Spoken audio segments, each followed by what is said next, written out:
and students. सबसे पहले मैं पूछना चाहूँगा आप लोगों से कि हम बच्चों को स्कूल में क्यों भेजते हैं? क्या पढ़ने के लिए, या उसकी पर्सनालिटी में डेवलपमेंट देखने के लिए, उसको करने के लिए, या उसकी मेंटल ग्रोथ के लिए, मानसिक विस्तार, उसकी सोच डेवलप ज़्यादा हो, या कुछ और? तो प्लीज मैं पूछना चाहूँगा पेरेंट्स से कि क्या आपका मोटिव रहता है जिसकी वजह से स्कूल में भेजते हैं? पढ़ने के लिए नहीं, तो फिर रिजल्ट तो पूछते हैं कि कैसा आया। चलिए, तो पर्सनालिटी डेवलपमेंट के लिए, पर्सनालिटी डेवलप हो जाए, कहीं अगर बच्चा जाता है तो दिखे कि हाँ हमारा बच्चा स्पेशल है, या मेंटल ग्रोथ के लिए, मानसिक विस्तार। जी, तो अलग अलग आंसर दे रहे हैं पेरेंट्स। मेरा मानना है कि हमें इन तीनों चीजों का डेवलपमेंट करना चाहिए, है ना, सभी चीजों का। तो हमने अभी मेमोरी लैब एस्टेब्लिश की है यहाँ पे स्कूल में, बच्चों ने शायद बताया होगा, अभी डिटेल में थोड़ी सी बात भी हो जाए। मेमोरी लैब सबसे पहले स्टैनफोर्ड यूनिवर्सिटी में कैलिफोर्निया में ही है, उसके बाद यही फर्स्ट भारत में खुली है। मैं एज ब्रेन साइंटिस्ट यहाँ काम करता हूँ फिलहाल ministry of education government of India में, और Guru Jambheshwar university of science and technology में आजकल मैं काम कर रहा हूँ मेरे प्रोजेक्ट पे, जिसमें हम काम करते हैं how to enhance processing speed of human brain. मानव मस्तिष्क की कार्य प्रणाली को, उसकी जो विभिन्न क्षमताएं हैं उनको कैसे बढ़ाया जा सकता है, उसकी स्पीड को कैसे बढ़ाया जा सकता है।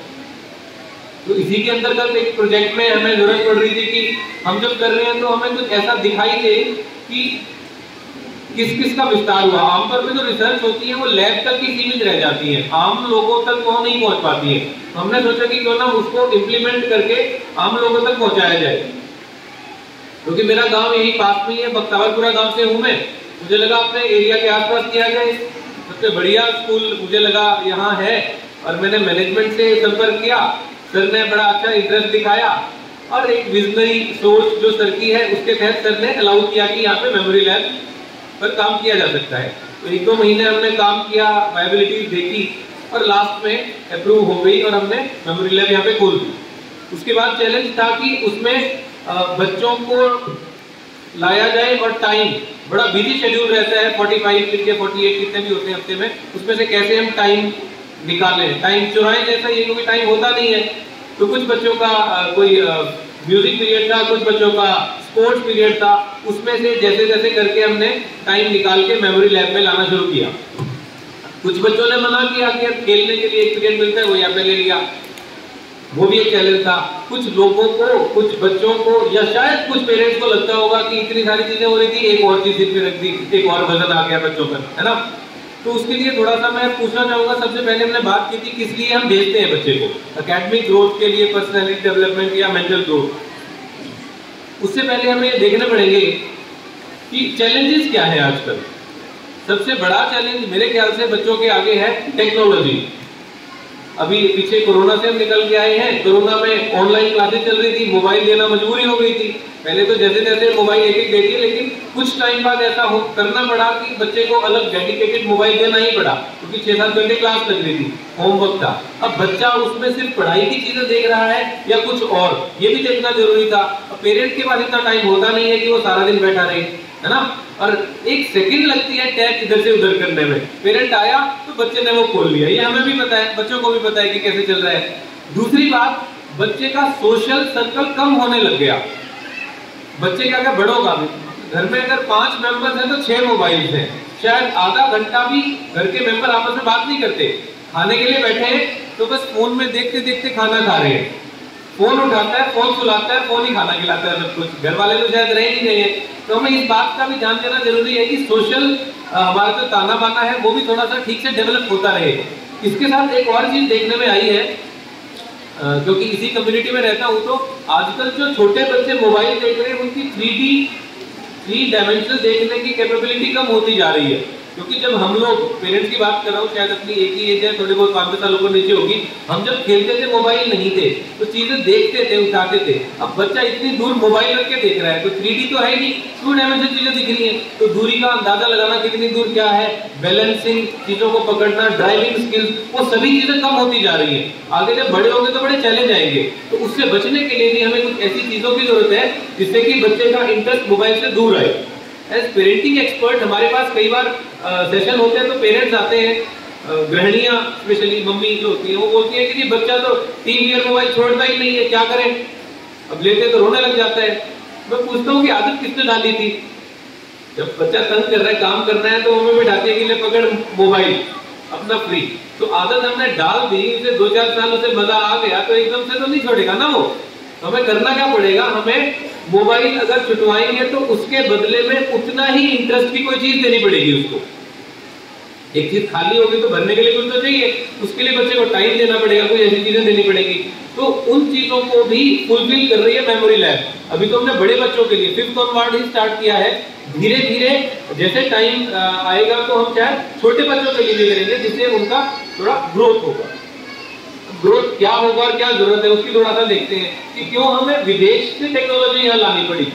भारत में हम बात करते हैं क्या याद करें, है ना, क्या याद करें, सोशल साइंस याद कर लो, मैथ समझ लो, साइंस के फॉर्मूले, मैथ्स के फॉर्मूले, इंग्लिश ग्रामर, ये चीजें याद कर लो। हम ये नहीं सिखाते कि कैसे याद करें, है ना, व्हाट टू लर्न पे काम किया जाता है, हर सब्जेक्ट टीचर्स है, सब कुछ है, लेकिन हाउ टू लर्न पे काम नहीं किया जाता। तो हमें अगर ये समझ आ गया हाउ टू लर्न, यानी कोर माइंड स्किल्स पे काम कर लिया, जैसे रीडिंग स्पीड, रीडिंग स्पीड अगर किसी बच्चे की बढ़ गई तो वो पढ़ने के साथ साथ अपनी एकेडमिक की चीजों के साथ साथ और जो मोटिवेशनल बुक्स होती हैं और अपने अच्छे अच्छे ग्रंथ हैं, पूरा पौराणिक चीजें हैं या नई भी कई रिसर्च होती है, वो चीजें पढ़ेगा, इसमें से टाइम निकाल के अच्छी चीज रहेगी।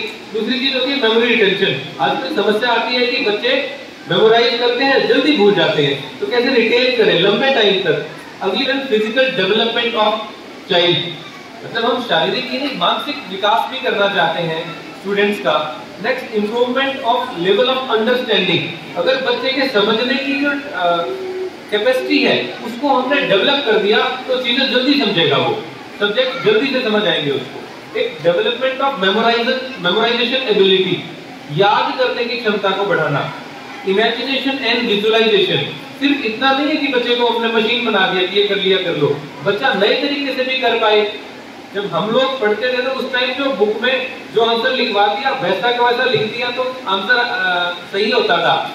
बच्चा अगर अपनी तरफ से 2-4 शब्द लिख देता तो टीचर बोलते हमने जो लिखवाया था वो क्यों नहीं याद किया, रट्टा मारना होता था। लेकिन आज के टाइम में क्रिएटिविटी, इमेजिनेशन को जोड़ के जब बच्चा बता रहा है तो उसकी सोच, उसकी जो इमेजिनेशन क्वालिटी है वो भी तो आ रही है। तो जब भी कोई नई प्रॉब्लम आती है तो उसको इमेजिनेशन करना जरूरी है, तो ये क्वालिटी भी डेवलप हो रही है। साथ में क्रिटिकल थिंकिंग, जब बच्चा कहीं ऐसी समस्या में फंस गया जहाँ पे ना तो पेरेंट्स है ना कोई बड़े बहन भाई है, तो कैसे अपने दिमाग से सॉल्व करके इसे निकले, तो ये सारी चीजें सिखाई जाती हैं। Instrumental strategy to make child aware of conflict and इन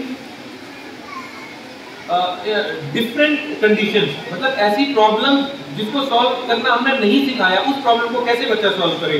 और higher self esteem and confidence, confidence और सेल्फ एस्टीम कैसे डेवलप हो, इन सभी चीजों पर, और शार्प माइंड कैसे हो, इन सभी चीजों को ध्यान में रखते हुए उन्होंने मेमोरी लैब को यहाँ पे एस्टेब्लिश किया है। एक चीज और भी सबसे बात हो रही थी कि समर वेकेशन में, समर कैंप जो चलता है उसमें भी कुछ नई चीजें की जाए, हमेशा चलता ही रहता है। तो इस बार हमने सोचा कि बच्चों के साथ साथ क्यों ना पेरेंट्स का भी डेवलपमेंट थोड़ा सा कर दिया जाए। अब बच्चों को जो प्रॉब्लम आ रही है कि याद नहीं होता, सारी चीजें ठीक है, तो समर कैंप में एक हमने 2 वेरिएशन दिए हैं, थोड़ा सा आप ध्यान से सुन ले, 1 मिनट का, ये ज्यादा टाइम नहीं लूंगा मैं आपका। एक तो ब्रेन एक्टिवेशन। ब्रेन एक्टिवेशन में क्या रहता है कि बच्चे की कंसंट्रेशन लेवल बहुत ज्यादा हाई हो जाती है, और आपने शायद आपके कुछ बच्चों ने ये 3-4 दिन की एक वर्कशॉप की अटेंड की होगी जिसमें ऐसी क्वालिटी बच्चों में डेवलप हो गई थी कि उनको आंख बंद करके भी दिखना शुरू हो गया था, जिससे कि कंसंट्रेशन हाई हो जाती है। बेटा कितने बच्चों ने वो अटेंड किया था ब्लाइंड फोल्ड वाला? अच्छा, ऊपर ज्यादा लगते हैं, ठीक है, ओके। अभी सर माइक है तो बच्चों को थोड़ा ले जाते हैं। अच्छा, अभी जो 5th से 10th के बीच जब हमने बच्चों को मेमोरी लैब में किया ना आप लोगों ने, तो किसी बच्चे की reading speed, learning, writing speed किस किस की इंप्रूव हुई है? बेटा क्या इंप्रूवमेंट हुआ बताएं जरा, अपना नाम और क्लास बताएं पहले।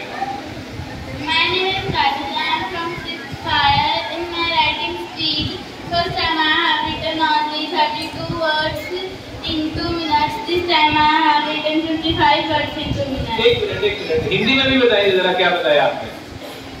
सुप्रभात, मैं काजल कक्षा 6 की छात्रा। जब मैं पहली बार मेमोरी लैब में गई थी तब मैंने 32 वर्ड्स लिखे थे, और जब मैं दूसरी बार मेमोरी लैब में गई तब मैंने 55 वर्ड्स लिखे। Very nice. 32 वर्ड 2 मिनट में लिख सकती थी और 55 वर्ड 2 मिनट में लिख पाती है। बेटा और कुछ किसी रीडिंग की स्पीड में, रीडिंग स्पीड पता है आपको क्या फर्क पड़ा? बताएं जरा, देना बेटा एक बार और। रीडिंग स्पीड में कितना इंप्रूवमेंट आया? In my reading speed, first time I have read 500 words. This time I have read 1000 words. Very nice, up to double, 500 से 1000 के आसपास। और कौन बच्चे हैं बेटा? हाँ ये बताओ बेटा क्लास में। Hello everyone, my name is Pooja. I am from class 7A. First of all, when I went to memory lab, I read only 55 words. I read only 55 words, but second time I read 1000 words. And in writing speed, my writing speed also increases. First of all, I write only 80 words, but in second time I write 1000 words. इसमें बच्चे की concentration level, एकाग्रता बढ़ जाएगी। दूसरा हमने किया है इंटेलिजेंस बिल्डिंग प्रोग्राम, जिसमें reading speed, learning ability, concentration, memory retention और कैसे हम पूरी बुक का ओवरव्यू याद कर सकें, ये चीजें हम सीखेंगे। माइंड मैप टेक्निक से पूरी बुक के कंटेंट को एक बार कैसे हम ओवरव्यू ले सकें। नेक्स्ट इज वैदिक मैथ। वैदिक मैथ का मतलब हुआ कि 3-4 डिजिट जैसे 6720 को हम गुणा करेंगे 3790 से, तो वो मेंटल लेवल पर कैसे 3 से 4 सेकंड में बच्चा बता देगा बिना कैलकुलेटर के। इस टाइप का रहेगा 8 दिन का। अगला रहेगा हमारा एबेकस। एबेकस मतलब प्लस माइनस बड़ी जल्दी से कर सकते हैं वो। तो 4 तो ये ऑप्शन हो गए। तो अगर आप चाहें तो आपका बच्चा ब्रेन एक्टिवेशन में पार्टिसिपेट कर सकता है 8 दिन के लिए, या इंटेलिजेंस बिल्डिंग प्रोग्राम में, या वैदिक मैथ में, या अबेकस में। एक और वेरिएशन, इसका मतलब एक और वर्जन हमने निकाला है कि हर एक चीज अगर आप सिखाना चाहते हैं तो चारों चीजें भी कवर कर दी जाएंगी 2 दिन करके, तो बच्चे को पता चल जाएगा कैसा है, कैसा प्रैक्टिस हो सकता है, वो भी कर सकता है। और लास्ट में सबसे जरूरी और बढ़िया चीज क्या है कि हम इस बार पेरेंट्स के लिए भी कर रहे हैं। पेरेंट्स को क्या प्रॉब्लम आमतौर पर होती है? एक तो स्ट्रेस मैनेजमेंट, गुस्सा बड़ी जल्दी आ जाता है, बात करते करते बात शुरू बात में होती है, गुस्सा पहले आता है। दूसरी चीज है कि आजकल नींद कम आ रही है, मतलब ठीक से नींद नहीं आ रही, रिलैक्स नींद, तो सुबह ठीक से नहीं उठते तो स्ट्रेस भी रहता है, परफॉर्मेंस भी डाउन रहती है। तो परफॉर्मेंस बढ़ाने के लिए कैसे अच्छी नींद ली जाए, दिमाग शांत कैसे रहे, और हम वेस्टेज ऑफ टाइम को कैसे आइडेंटिफाई करके उसको यूटिलाइज करें, मतलब सारा दिन तो बीत ही रहे, चलो यूटिलाइज कर ले। तो इसके लिए भी एक साइलेंट मेडिटेशन टेक्निक, जिसमें एक स्पेन से हैं और एक यूएसए से हैं गुरुजी, जिन्होंने मेडिटेशन पर ही रिसर्च की है, तो 1-2 दिन वो भी सेशन लेने आएंगे। तो अगर आप चाहते हैं तो दोनों टाइप के, मतलब बच्चों और बड़ों के लिए ये समर कैंप हमारा 8 से 9 दिन का है। तो हम थोड़ा पूछना चाहता हूँ कि कौन कौन चाहते हैं कि इसको अटेंड कर सकें, पेरेंट्स कौन चाहते हैं कि अटेंड करना चाहेंगे? 8-10 है, ठीक है। तो आप एक बार अपना नाम लिखवा देंगे, क्योंकि स्ट्रेंथ होनी जरूरी है ना। 10-20 हो तब हम स्टार्ट करेंगे। और बच्चों के लिए कौन कौन करना चाहते हैं अटेंड करना ये समर कैंप, बच्चों के लिए अटेंड करना चाहें? ऊपर वाले ज्यादा बता रहे हैं, नीचे वाले कम बता रहे हैं, चलो ठीक है। तो जो भी आप बता दीजिएगा प्लीज। मैं सिर्फ यही बताने के लिए यहाँ पर आया था कि मेमोरी लैब के बारे में क्या क्या चीजें हैं। एक लास्ट चीज और, हम एक मशीन लेके आ रहे हैं यहाँ पे, EEG मशीन। EEG मशीन होती है जिससे कि बच्चों ने तो सिर्फ ये बता दिया कि रीडिंग स्पीड ऐसी थी, आगे बच्चे कुछ बताने के लिए। हाँ कम ऑन बेटा, बताओ क्या आपकी रीडिंग स्पीड, लर्निंग क्या फर्क पड़ा? My name is Priya. I study in 7th quarter. When I first visit my memory lab, my reading speed is in 5 minutes only to 500. But second time I visit to a memory lab, my reading 1,000 words. Very great.